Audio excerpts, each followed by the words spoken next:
A time for joy and celebration, nature can often have other plans. In this countdown here at Western Pacific Weather, we're going to talk about 5 typhoons known as Grinch storms. That is storms or typhoons that struck just before or during the Christmas holiday, disrupting lives and bringing unexpected challenges. Now, this video is in no particular order. It's mainly recent years that we're going to be talking about here, and it just goes to show, with warming sea surface temperatures in the Western Pacific and around the world, storms in mid to late December becoming more and more common. If you went through one of these storms or one that I do not include in this list, please let me know in the comment section down below.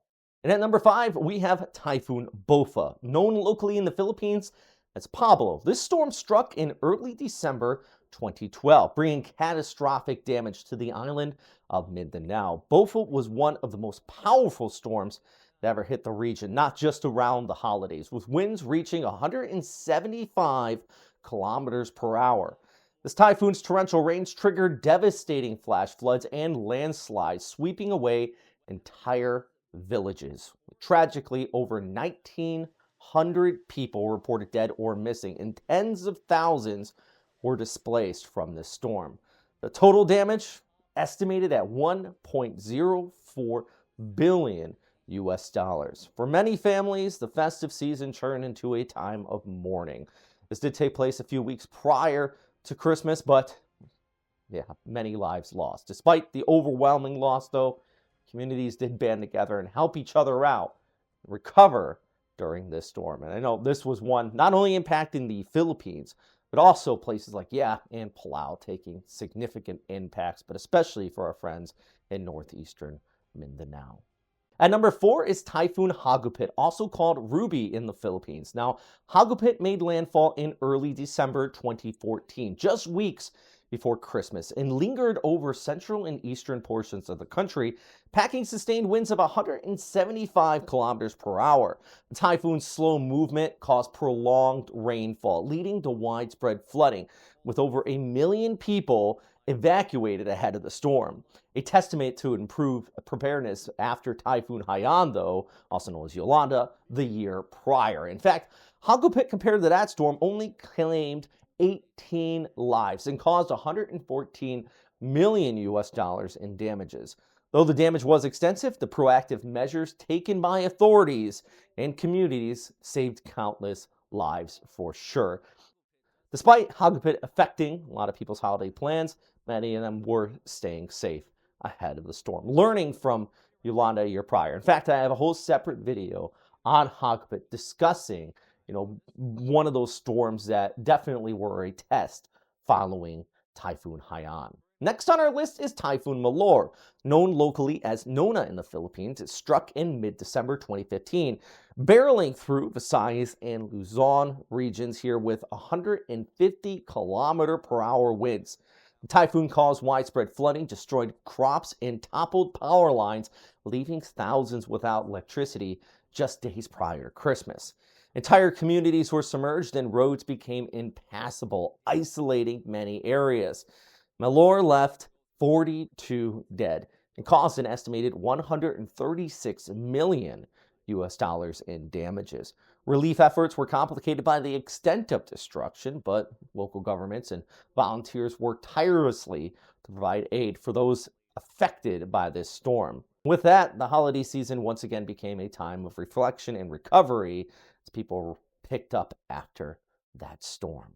Now to number 2 on this list, Typhoon Fenon from 2019. Now, Typhoon Fenon, locally known as Ursula, impacted the Philippines on Christmas Eve and Christmas Day in 2019. The storm tore through the central Philippines, bringing winds of 150 kilometers per hour and heavy rainfall. Fenon caused significant damage to homes, infrastructure, and agriculture, leaving a trail of destruction across the Visayas area, and tragically, 50 people lost their lives. Damages were estimated at $67 million. Many families spent Christmas in evacuation shelters or searching for loved ones as power outages were widespread and communication lines were down during this storm. Despite the hardships, stories of kindness did emerge following this storm as people picked up during the holiday. Now, before we talk about our number one Grinch storm on the list, I do want to give a shout out to our sponsor, Frontrunner Financial. Do you hate doing your taxes? Do you struggle figuring out what the law is and money management overseas?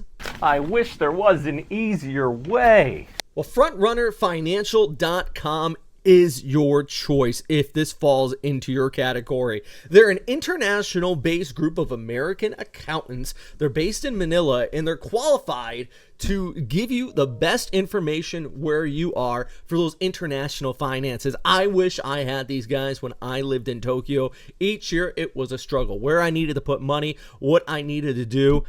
FrontrunnerFinancial.com. Be sure to check them out and let them know we sent them your way.